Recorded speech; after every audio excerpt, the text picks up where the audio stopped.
Great. Okay. So, welcome firstly to grassroots education, and we're going to be organizing these master classes over the week. So, again, nice to have you utilize our resources throughout. I'll just quickly introduce myself. My name is Aparna, and I co-founded this company along with Abhishek in the year 2018. So, we largely focus on IELTS coaching. We are also very briefly into GRE and also very briefly into university admissions, right? So I'm the listening, reading, and the writing coach here. I take care of the coaching portion and sometimes also speaking and grammar. So we're very active on some of these images won't load anyway. We are partnered with IDP. I'm sure you know what IDP means. IDP is a body that conducts the IELTS test. So we have partnered with them, and they will kind of share updates based on whatever updates that are there about the test. And also we can ensure that bookings of your test dates are done through us. So that's how the partnership works. We're also active on Instagram, YouTube, and Telegram. On Instagram and YouTube, we have close to about 8k odd or followers. On YouTube, on Instagram, about 9.5k. You can follow us there. What do we do on these social media handles? On YouTube, we organize these live sessions that you're seeing, and also some live sessions to improve your fundamentals of the language. So these live sessions specifically that improve the fundament that focus on improving your fundamentals, they're called guided newspaper practice classes. We organize them on Mondays, Wednesdays, and Fridays. Okay, some of you might be aware, but if you're not, you can check out our YouTube channel. It's just the name is just Grassroots Education with the tree logo that you see. On Instagram, we are called IELTS Grassroots Education. Okay, that's the username.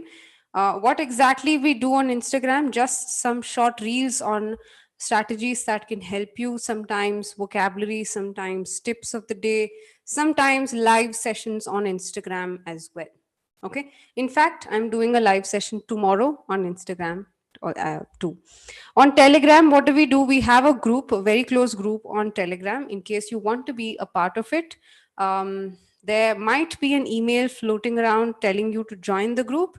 But if you're not a part of the group yet and want to be a part of one, I'm just sending the link. But I think you need to be a, be downloaded, have the Telegram app on your phone or your laptop, wherever you're clicking it from. Okay, otherwise the link does not work. Use the link and maybe you can join the group there. Primarily, this group is for sharing updates on live classes and on anything that we do for free. Okay, right? Otherwise, most of our paid content is restricted and is uploaded on the mobile app that we have. It's called Grassroots Education for the Android version, and for the iPhone, it's called Class Plus. Also, on the mobile app, for anybody who has downloaded it newly, you will be added to a free batch, and all the updates that we share on Telegram is also shared on the mobile app. Okay, all right. So please just make sure that you're following us on these two platforms, if not on anything. Right, so that's just a quick introduction about what we do and what we are into and where we're present on social media. So you might just follow us there while the class is going. Okay, let's get into telling you about how the evaluation services work. If you don't have an idea, again, this is just to inform you that our evaluation services are completely customizable now. So both one-on-one and batch, mode classes are available. You can get your evaluations done either one-on-one again or in the form of email interactions. The class duration is either between 10 days, anytime between 10 days to 3 months. Okay, this is the price range. Of course, the price is a little higher for one-on-one versions. Okay, but classes on, if you need coaching separately on different sections, that's also available, but that's only again in the one-on-one mode. The batch system functions in a very scheduled format. The schedule can't be changed, so you don't get only one section coaching in a batch system. You get that only through one-on-one coaching, right? So more about this at the end. There's also an admissions form that you can fill to express interest. Okay, so I'll talk about this at the end. If some of you here are wondering how a class works in the paid sessions, you may use this as reference, or a demo so called. Okay, so now on to the agenda of today's class. Let me just tell you how vocabulary is important and how you can exactly develop vocabulary. Okay, all right. So, firstly, vocabulary, why is it important? Vocabulary is important in your speaking and the writing sections. You are scored in vocabulary on a scale of 0 to 9, and that band descriptor, what is it called? You guys might know it. What is it called in IELTS terminology? What is it called?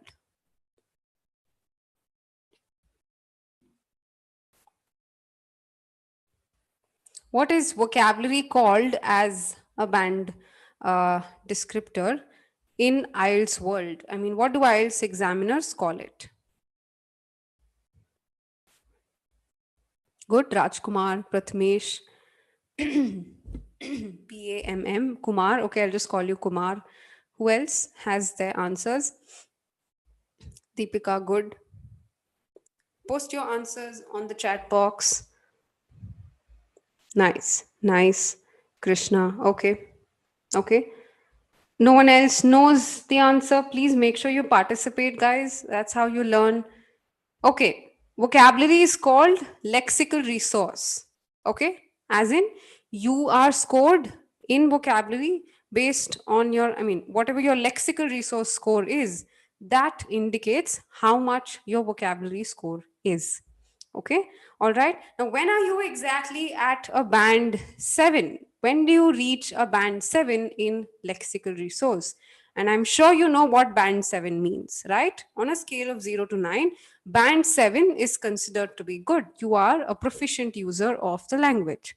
But when exactly, what are these conditions that you need to achieve in order to reach a band 7 in terms of vocabulary? First is you should definitely be aware or display awareness of uncommon words and phrases. Okay, and you should be able to use different kinds of sentence structure. You can't be reframing the sentence structure that is given in the question or that is asked in the question just like that. You'll have to be able to reword it with your own words, right? That these are the two criteria. So you can't be using the same words and the same order of words in the sentence structure, and you should be able to display knowledge in less common vocabulary, right? This indicates or this tells someone that you are a band 7. Also, what indicates a band 7 is avoiding templates, as in memorizing answers. For example, in your speaking test, you are asked, what did you do as a child? Okay. What did you like doing as a child? Now, that does not mean you can have one particular answer for this. Thank you for giving me this opportunity. I like doing so and so, so and so, so and so as a child. This you can't have. No templates like thank you for giving me this opportunity and all of that. Okay. You'll just get to answering the question directly.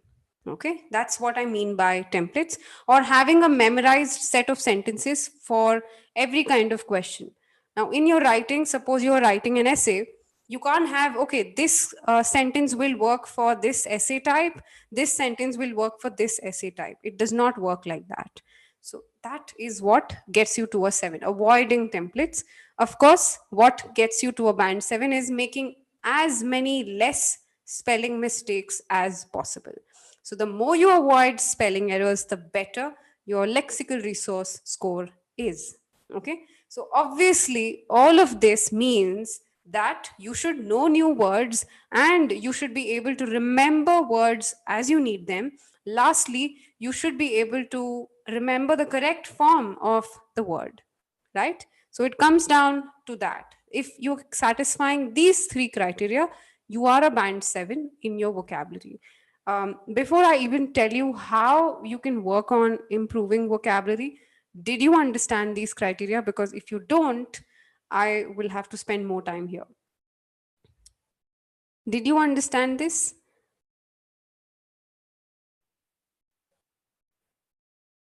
Sana, I'll maybe do that with an example. Sana has a question here, but maybe I'll just probably explain that with an example. Yeah. Okay. All right. All right. Okay. Okay. Great. So now that you understood these criteria, this is the same for speaking and writing. Of course, in speaking, you don't have spelling errors. You may have pronunciation errors, but not really related to spelling. Anyway, moving ahead, how you can improve vocabulary and how you can retain them. Okay, retain these words. One is the traditional way of doing it, bookkeeping. Okay, so when I tell you read every day, I don't mean to say reading a newspaper article quickly and then, keeping it aside. That's not what I mean. So when I say read every day, pick up one article that you would like to read upon. It can be a topic that was in your mind for a long time. You googled that topic and you found a very interesting article on this. Okay, it can be as simple as a motivation article. Okay, sometimes you find yourself not doing or not liking to do a few things, but you're supposed to do them, right? Procrastination, really. For example, you find an article on procrastination. We did this yesterday on our YouTube channel. If you find an article related to procrastination, you might like reading it because you're able to relate to it. Read it very actively. Okay, spend enough time understanding the article completely. Next is keep a track of all the new words that you learn, everything that is new. It can include phrases as well, as simple as put tasks off. Okay, all right, take away, or maybe anything that's a phrasal verb, an idiom, a new word, anything, just write it down. By keep a track, I mean write that down somewhere. Sorry. Sorry. So write that down in on a paper, or have like a notepad or something on your smartphone, and maybe use frame sentences with them every day, right? So by frame sentences, I mean the sentences that you saw in the same article, try rewording them a bit and try applying different sentences with these new words, and try speaking out these sentences aloud in the daily English that you speak. Okay, and do this with at least 5 words every single day. Keep a track, learn 5 new words, including idioms, phrasal verbs, every single day, and make use of these words every single day.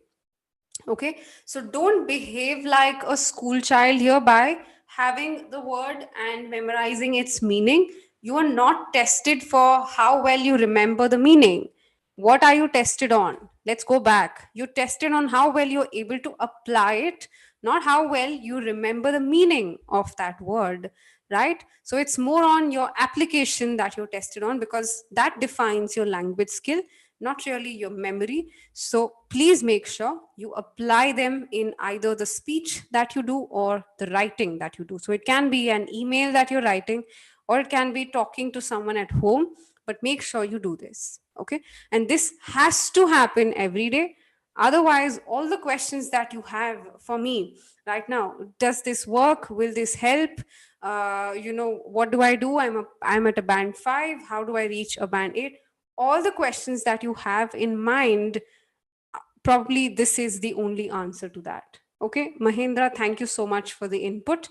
Newspaper reading is good for fluency. It helps you become familiar with words.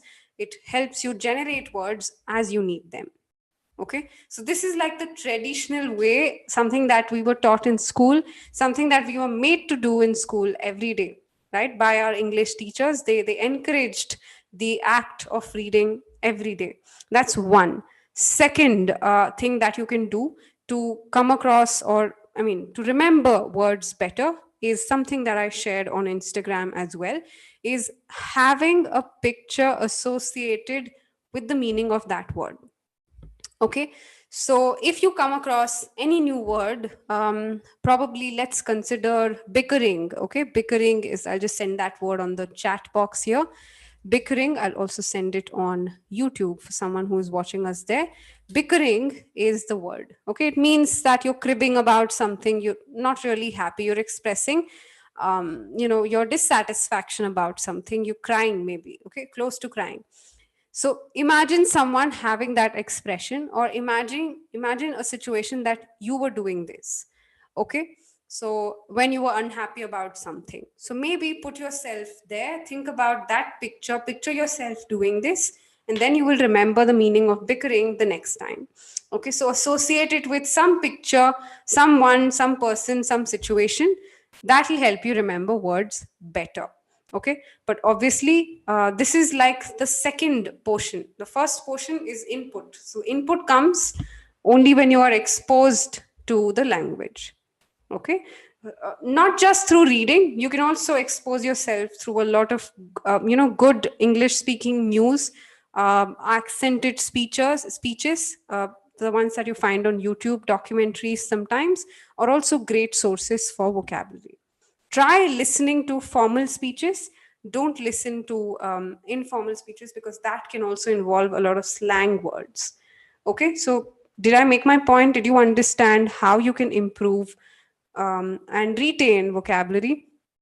Rishika, a good news channel can be anything. BBC is great. Anything that you find, Indian news channels are also fine. Although they involve a lot of shouting and all of that, they're still good. Okay.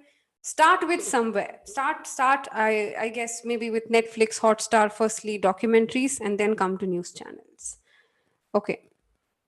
What is it, Dilip? What is your question? I didn't understand. Putting a question mark is not going to give me clarity. Did the others understand what I meant? Yeah. Okay. Okay. Okay. Good. All the others, apart from just Rishika, Ashish, um, and everyone else. Okay. Sharik, Sanjeev, Nafisa, Andrews, Rajni. Okay. Great. Great. Jatin, Shivam. Okay. I'll have to compliment you guys for your names. You have beautiful names. It's nice to pronounce these names. Vriddhi also nice. Okay, great. Khushbu. Okay. Okay, great. So let's move ahead and let's understand. You've understood the technique now to learn new words, but remember the condition here is to spend half an hour every day. It's very similar to what we do as exercise, right? So doing yoga for 10 minutes is not going to help you. You will have to spend considerable amount of time in stretching your body and all of that. So it's the same logic. Learning a word for 1 minute and then moving ahead to the next activity at hand is not going to help you. So just spend enough time in retaining stuff. Okay, right. So what I've done today as vocabulary drill is I've split my kind of words. Okay, so the first five words or five combinations that we're going to focus on are words that are confused, mostly that are mistaken and that are wrongly used by some students. Okay, so combinations like talk versus speak, eat versus consume, wake up versus get up, listen versus hear, believe versus concur. We're going to learn this, and then we'll learn some less common words, some words that are probably a little fancy but not extremely fancy, and then we'll learn some idioms. Okay, all right. So quickly about talk versus speak. What can the difference be? Both are verbs, both describe the action of the person using his or her voice. But what exactly is talk and what exactly is speak? Yes, can be formal, informal. Talk is a little more informal, speak is a little more formal. But let me tell you the actual difference here. So, when you speak, you may be the only person speaking, Prathamesh, very good. You may be the only person doing that activity. But in case of talk, very similar to what you see in the image, you may be talking to another person. It can involve more than one person in that activity. So that's talk versus speak. Yeah. So talk is more like a two-way process, like Mehak says, and speak is more of a one-way process. Okay, so whom should I speak to? As in, you're asking this question to someone, so you want to speak to somebody, and you're saying you are going to initiate that conversation. Okay, so for example, you ask this question and you tell this that we are not on talking terms. Okay, we are not on talking terms. It means that you and the other person are not talking to each other at all. Okay, so that's talk versus speak. Did you understand this? Did everyone understand this? Yeah, all the others on YouTube, Samji Prasad, I hope you got this. And also anybody else who is watching it, I hope you got this. Okay. Okay. Great. Fine. That's nice. Wonderful. Next example. This is something that I find in most essays, something that I keep telling my students. Eating is not the same as consuming. Okay. At some point of time, eating and consuming can mean the same, but they're slightly different as verbs. So, eat is to eat something that's solid or liquid, something that you find in the photo. Okay. All right. Semi solid, not liquid. Semi solid, anything that's semi solid, you eat it. What is consume? Consume can be anything. You may either be talking about food items, you may be talking about some piece of information, you may be talking about content, whatever content is coming to you on social media, on TV, you're consuming that. Okay, or making use of anything, basically that is consume. So right now you're consuming my content. You are a consumer in terms of maybe Zoom, because you're using Zoom, you're the end user, right? You and I are end users, so we're consuming the services of Zoom. Okay, so anything that you spend time and maybe money on, that's consumption. Okay, so time consuming can be something that takes away a lot of time. You can't say time eating activity. Okay, so eat is only related to food or anything that's semi solid, whereas consume is anything that's related to making use of a service or a product. Okay, so if you are a consumer, it means, does not mean that you're eating that product literally, you're making use of that product. Absorbing is different, Prathamesh. Absorbing something is not letting out something. Okay, as in you are absorbing a lot of information, as in you're keeping it with you, you're taking in and keeping it with you. Consuming is a little above that, you're taking in but maybe you're also responding. Absorbing is not being respondent there. Okay, Jatin, yes, correct. Correct. Regardless of anything that we do. Sana, absolutely. So, did you guys understand this? Consume versus eat is also clear.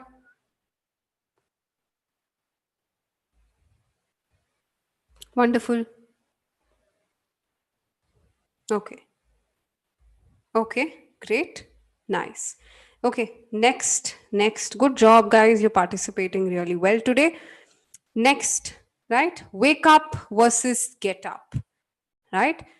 Okay, this is some mistake. This is also a mistake that most students make. What is wake up? Wake up is to, lose your sleep, break from your sleep.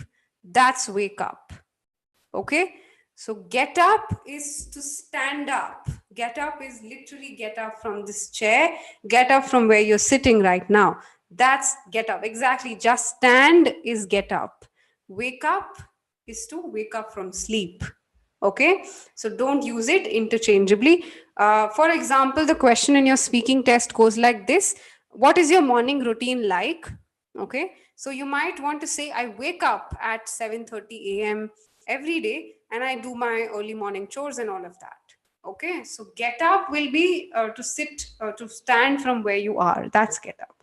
Okay, so get up from that place is actually asking someone to stand and move away from that place. Correct. So that's wake up versus get up. A more, probably the most common mistake that we make, in our daily English, right? So if you ask someone this question, what time do you wake up, is probably more appropriate than saying what time do you get up.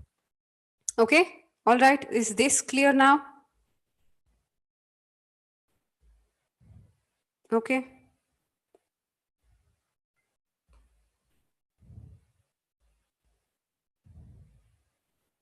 Okay. All right. That's great. Wonderful. Next, listen versus hear. Probably also probably one of the most mistaken words. Listen versus hear. Very easy, but hear is to consume the audio. You're hearing a noise outside. Okay, anything that your ear does, basically whatever your ear is doing, what does your ear do? Hear stuff that you that is played around you, that people are speaking to you or just speaking to within themselves. That's hear. Okay, but it's listen when, yes, you are kind of processing that information. You're processing that and you may be responding, maybe not. But I listened to your speech yesterday and I thought it was wonderful. As in, you consumed that information and you now think of responding to it. Okay, and you processed that information as well. You did something with what you heard. Hearing is just superficial. Okay, so I am able to hear you is asking someone, is my voice reaching through? Okay, or are you listening is asking someone, listen, are you paying attention to what I'm talking or no? Right, that is listen. Paying attention is listening. Hearing is this is actually just doing the act of listening to, I mean, hearing someone out. Okay. All right, correct. So listening is understanding, getting a little deep into the language, whereas hearing is a little more superficial and can be a sound as well. It needn't be speech, as Jatin rightly points out. Rishika, well done. Okay, these two words are clear. Yes. Yeah.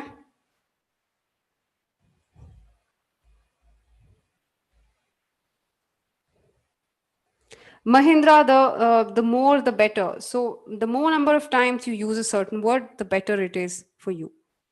Okay. Right. How many times should you be recalling? I think the more the better, always.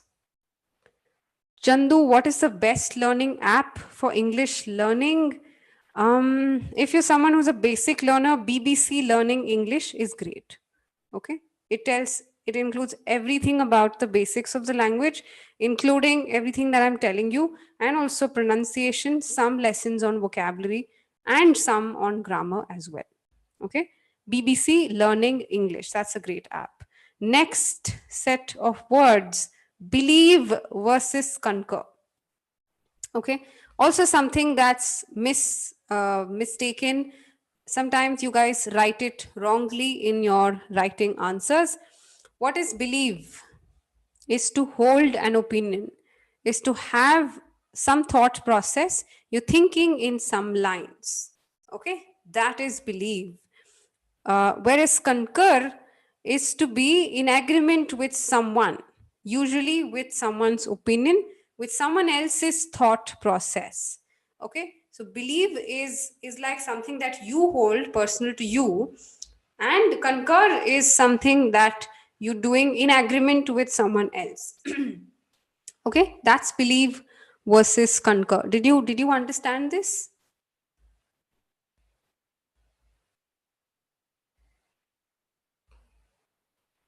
Yeah. Okay, also people watching us on YouTube, one more time. Believe, I believe, I believe that you are a good student. This is my opinion. Okay, I believe that you are a good student. This is my opinion. Okay, there's something that I believe in, something that I kind of think personally. I don't know whether you also believe that or no. I'm not emphasizing that. I'm just saying what my opinion is.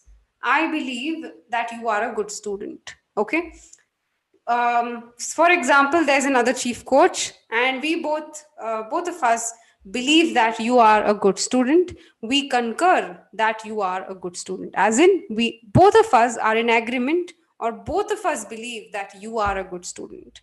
Basically, being in agreement with something else, someone else's thoughts, or being in agreement with, both of you think the same thing. So that's concur. Believe is something that's of your own. Okay, you're not really caring about what others say here. Is that clear now? Believe versus concur. Yeah. Yes, all of you. Correct. Concur is probably when you will use when you're talking to someone else, Sana, and you kind of want to agree to that person. So instead of saying I agree, you might say I concur with that thought. Okay, that's a better way of saying I believe that this. So that is your belief. You concur with some thought. You cannot have your own belief there. Okay, you cannot mention what you actually believe there. You concur with someone else's opinion. Yeah. All right. Fine. Let's move ahead to some nouns, adjectives, and words, independent words. Okay. All right. So here is the first word in that category: perception. What is perception?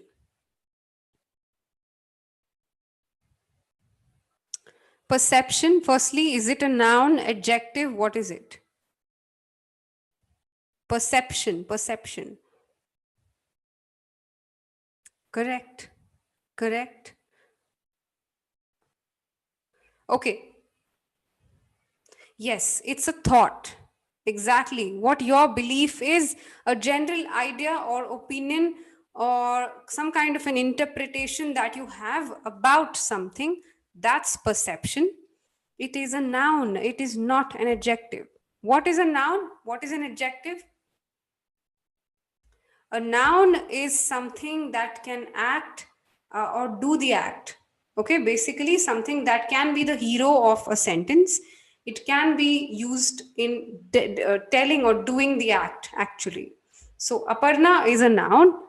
Mike is a noun. Perception is a noun. Noun can be something that you can physically feel or something that you can think. Thought is a noun. Happiness is a noun.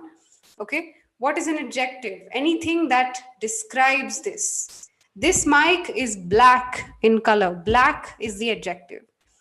Okay. All right. My laptop is gray in color. Gray is the adjective. This laptop is bad. Maybe bad is the adjective. Okay. Laptop is the noun there. Perception is something that's a thought, something that you process of some information. That's perception. Okay, wonderful. Usually used in both writing and speaking tests. Next, conspire. What is conspire?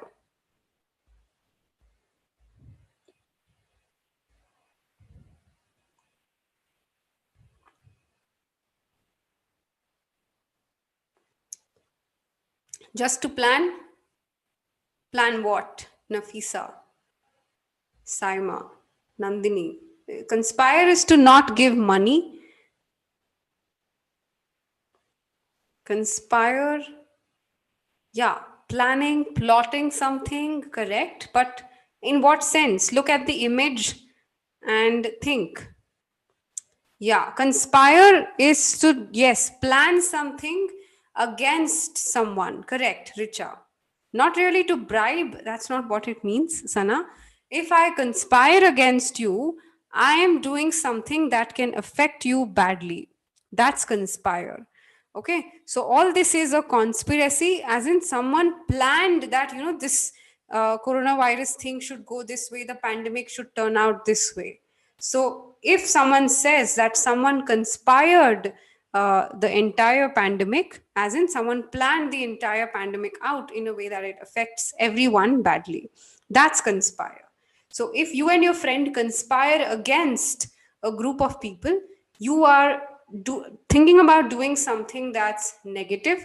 You're thinking about doing something that may affect them negatively.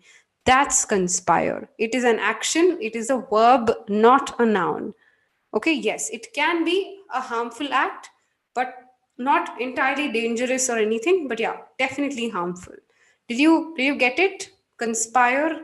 You are conspiring against someone, as in you're having a plan to kind of, harm someone intentionally. That's what you're doing. Yeah, conspire. Did you get it? It's pronounced this way, conspire. Yes, all of you got it. Suddenly, no responses. Yeah, correct. Usually associated with something wrong, not in a good structure. Yes. Okay, okay, okay.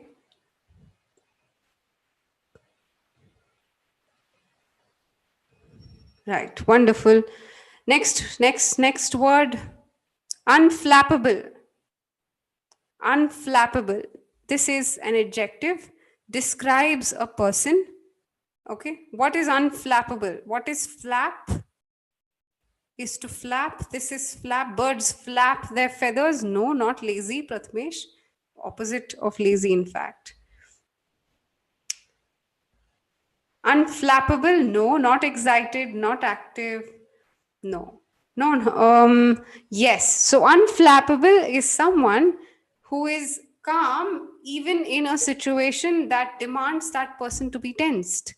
Look at this picture. There are a lot of waves coming in, but this person is still unflappable, as in there is no tension in this person's mind. Correct. So basically, you have nothing that's going on right in your life, but you're still, showing extreme calmness. So that's unflappable. So nobody can make you react negatively. Mahendra Singh Dhoni, a perfect example of someone who is unflappable.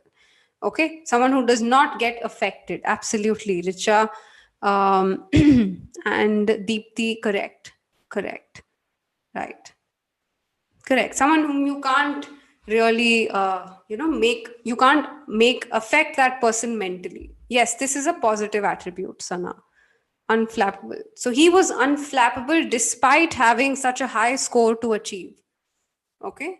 All right. You have your exam coming up in 10 days and you're still not tensed about your preparation. You are unflappable.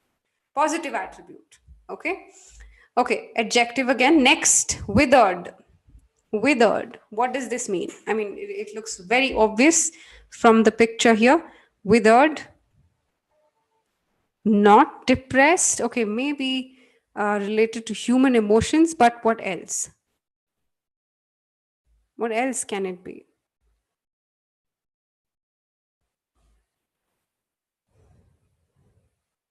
Withered.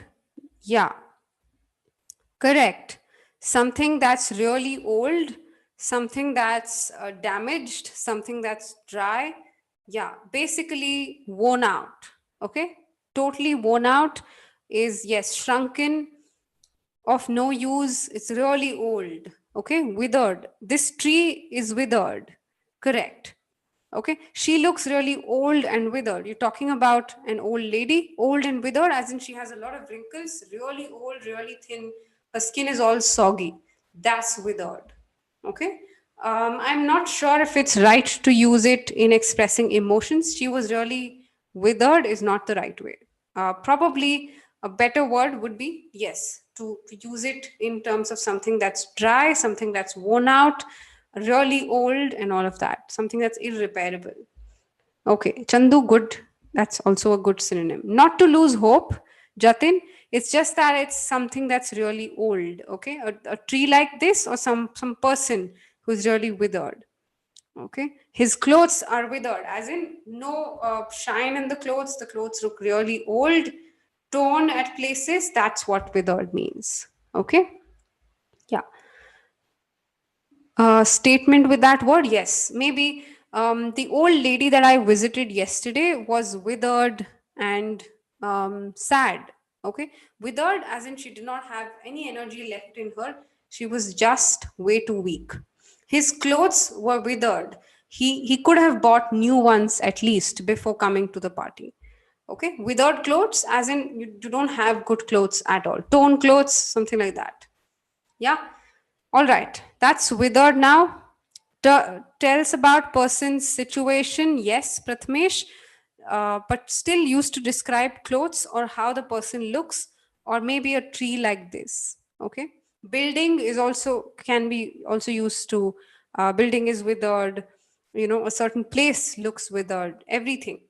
Okay, used to describe person, place, person, situation, not really, but a person or a place. Okay, right. Next, exacerbate. Exacerbate. Okay, what does this mean? Exacerbate is again a verb. This is an adjective. No, not just growth and increase. It does look like it is growth and increase. Yeah, to become, yes, to aggravate. Okay, definitely associated with increase. Exacerbate is something that triggers to, yes, to worsen the situation a bit more. For example, people are not wearing masks right now, right? Not wearing masks is exacerbating the number of COVID cases in India, or the not wearing masks is exacerbating the seriousness of COVID in India, as in it is worsening a situation, is aggravating a certain situation. Okay, usually in the negative sense, not annoyed, not that. Okay, yes, you can't use this in writing task 1, not something that you can use for graphs. Jatin, I gave the graph only to make you remember this word. Exacerbate is to make things bad, increase the effect of a certain thing. Okay, so if you thought taking a tablet is helping you, taking a tablet is just exacerbating my weakness. It's not helping you, it's worsening your situation. It's aggravating the weakness. Usually used to describe increase in a certain negative thing, aggravating something. Okay? Did you understand this? Yeah? Yes? All of you? Okay. Well done. Let's quickly move ahead to sorry. Idioms now. Bite one's tongue. What does that mean? I bit my tongue. As in, I am trying hard not to say something, but I truly want to. No, it's not slipped. That's not what it is. Rishika and Visha. Yeah, no. Bite one's tongue. I bit my tongue, as in I stopped myself from telling something. Not, it is opposite of revealing. I'm so desperate. I want to share something, but I'm not doing it. So that is bite one's tongue. I bit my tongue, as in I stopped myself from talking. That's this is the thing. Okay, that's bite one's tongue. This is an idiom. Okay, did you get it? This was simple. To stop yourself, that usage of idioms you can use in speaking, Sana. That will make your speech look casual and also well knit at the same time, but don't use it in your writing. Correct, Deepthi. Okay, understood. This is clear quickly. Bite one's tongue is clear. Yes. Okay, great. Great. Next idiom here. Wonderful responses coming in. On one's toes. On one's toes. This is a very common. I am on my toes the entire day. As in, you are entirely vigilant about, not really ready to go, but you're vigilant about acting. As in, if you have something to do, you're entirely vigilant about what you should do next. Correct. Totally watching and monitoring things. Yes, all set for something and you're on your toes. As in, you're continuously monitoring things and you're continuously doing things. No, it's not being in a hurry. It's just that you're extra, you're extra active about things. Correct. You're on your toes, as in you're alert. You're kind of doing a lot of things every time. Or either you're monitoring, you're doing them. That's being on your toes. Okay. So if you have a child, my child keeps me on my toes every time. I have to keep monitoring my child. That's on one toes. Okay. Next question, next word. Give a wide berth. BERTH. Okay, give a wide berth, very similar to what you see in the image. you are giving way for something to happen. Okay, it can be to a person, it can be to a situation, it can be anything. Okay, so give a wide berth means that you are giving space to someone to do something, or you're making sure that something happens, you're facilitating something to happen. This is again used probably in a positive way. Okay, so I gave a wide berth for my sister to come up on stage, or I gave a wide berth for the master classes to happen, as in I gave some space for the master classes to happen in my schedule. Yeah, exactly, basically giving chance to others, giving chance for making something happen. That's give a wide berth. Did you get it? This is easy as well. Not really avoiding somebody, it's probably giving space to somebody. I gave a wide berth to my sister, as in you gave space to your sister. That's all. Okay. Did you get it? Did you get it, guys? Probably yes.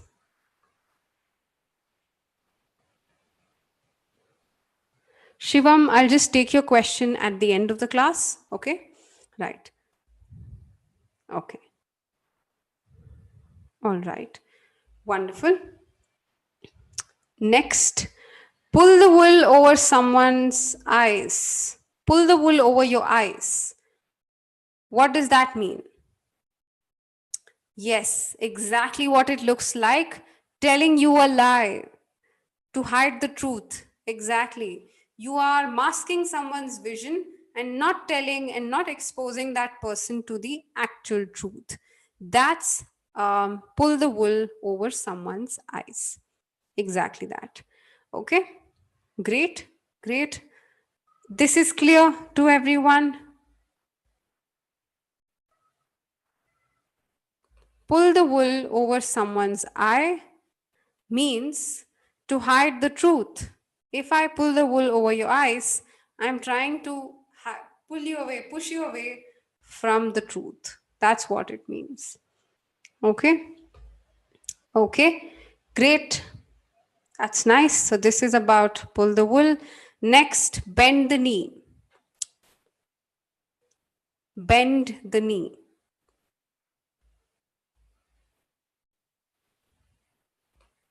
Bend the knee.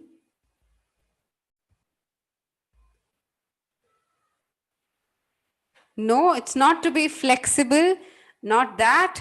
It is, no, it's not also being, you are submitting yourself to someone, as in you are kind of bowing to the other person. Bend the knee before the garment, as in you're not going to look like you are inferior.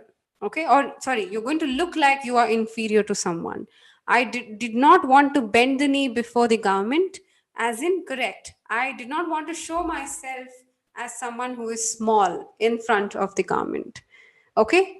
Bend the knee, as in I did not want to change myself. I did not want to show myself as an inferior one. Not, it is opposite of being sorry.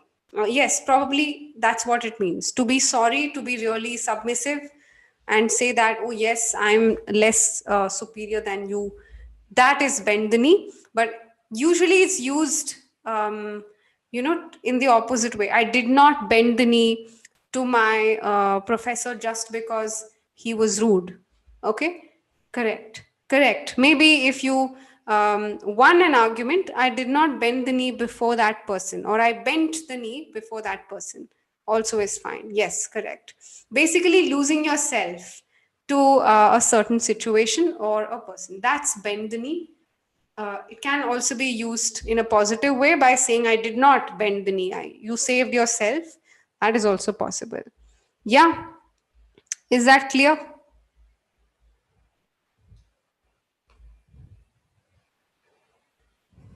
Okay.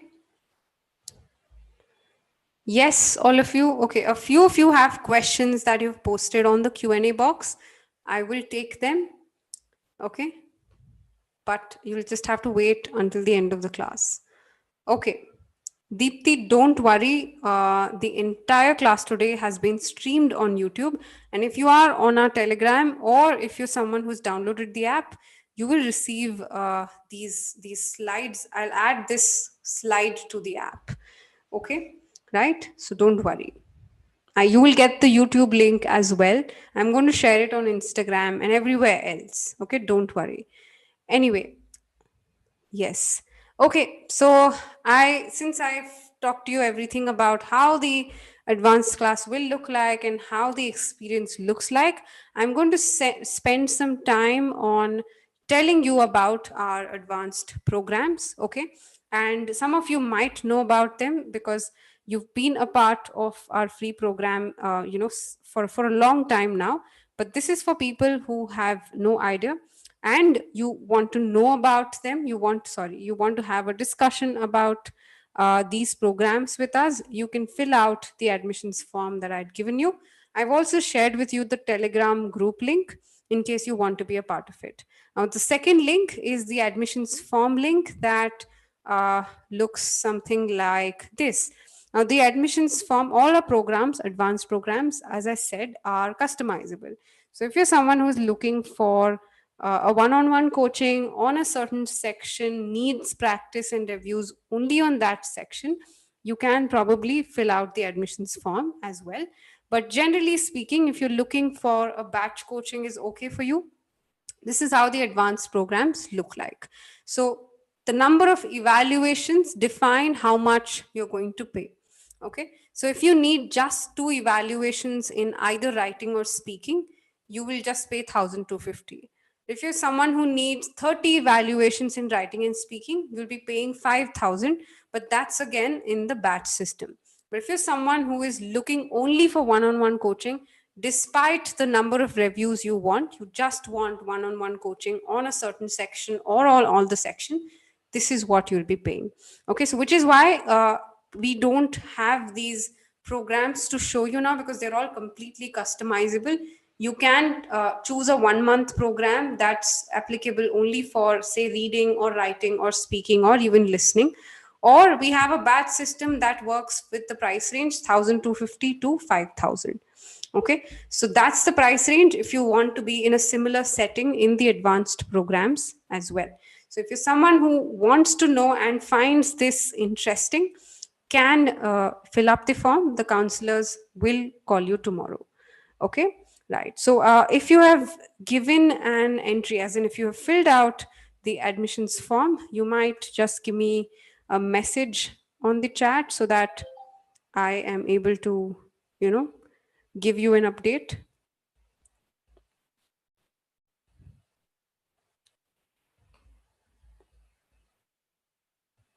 If you're wondering how the one-on-one classes happen, they will happen in a similar fashion as well, only on Zoom. It's held completely online.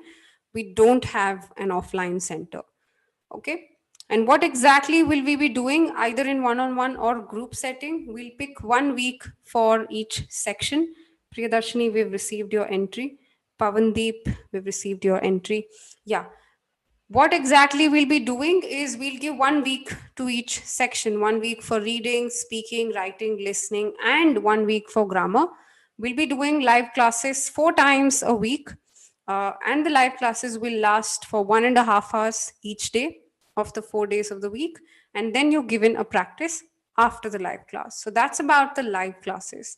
About the reviews, if it's a one-on-one setting, the reviews happen just like this.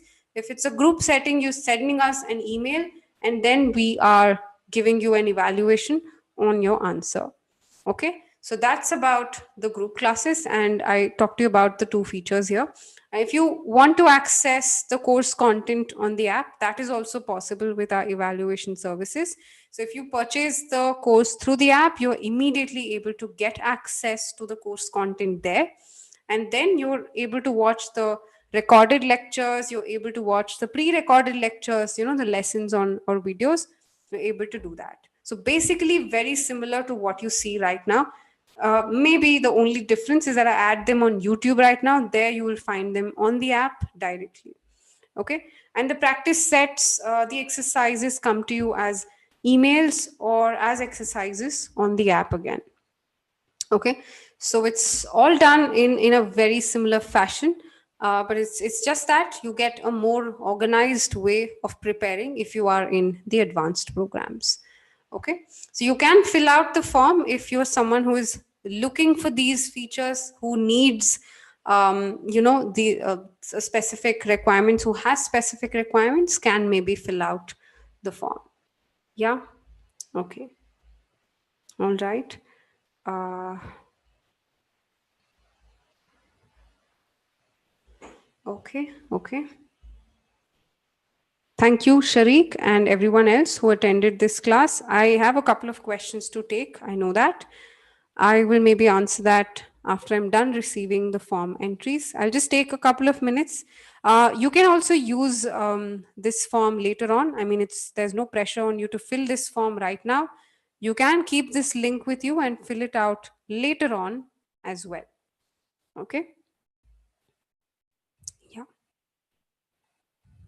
Thank you, Deepthi. Glad that you liked it. Yes. So just keep following us on, the different channels that I mentioned, either on Telegram or Instagram or YouTube or our email or our app. Some of you might be following us everywhere. Just make sure you're following us on one channel. Okay. Right. Okay. Mohali. Right. Okay.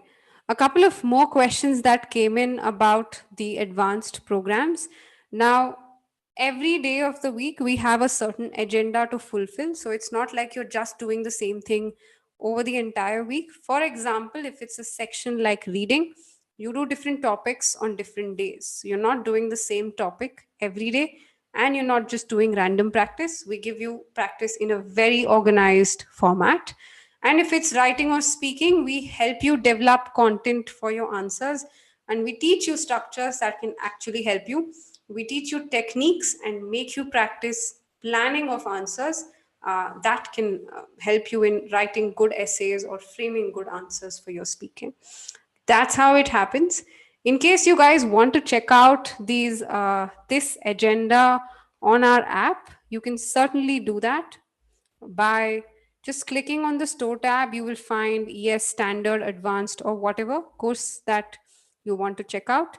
Please make sure you just check out the schedule on the app. You will understand everything about the coaching. And this agenda that you see is the same thing that will happen for in a one-on-one setting. Okay, right? So that's how the course agenda looks like. Okay, great. Okay, so questions now on the session. What kind of English shows should I be watching? Because it helps, but it consumes a lot of time, and I'm not getting confidence in English speaking. Now, Shivam, it may be the case that you're not really watching shows that contain formal language. Try watching documentaries on Netflix. There are some documentaries that one of it is called, I think, Social Dilemma. That's very good. On Hotstar, you will find documentaries like Mega Factories or such things about maybe mega structures. Yeah, things about bridges and all of that. Videos on that, how they were made and all of that. So it's like a marveling thing to watch because it's all new. It's something that you already know, but you still don't know about how these factories came up. It's interesting. Maybe watch such content, Shiva. You're also getting fluency in speech apart from just getting information.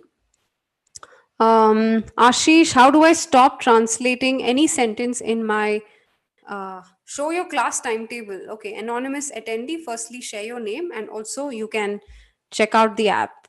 You can do this on your own. I don't have to spend time doing that. How do I stop translating my sentence in my native language to find the answer?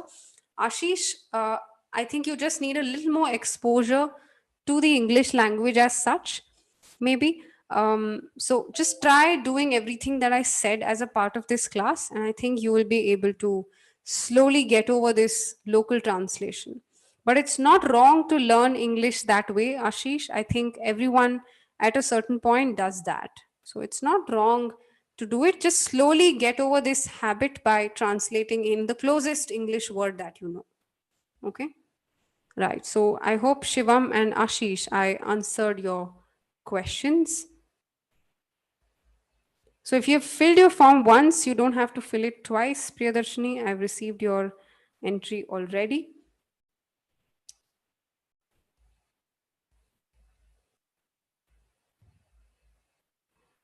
Okay.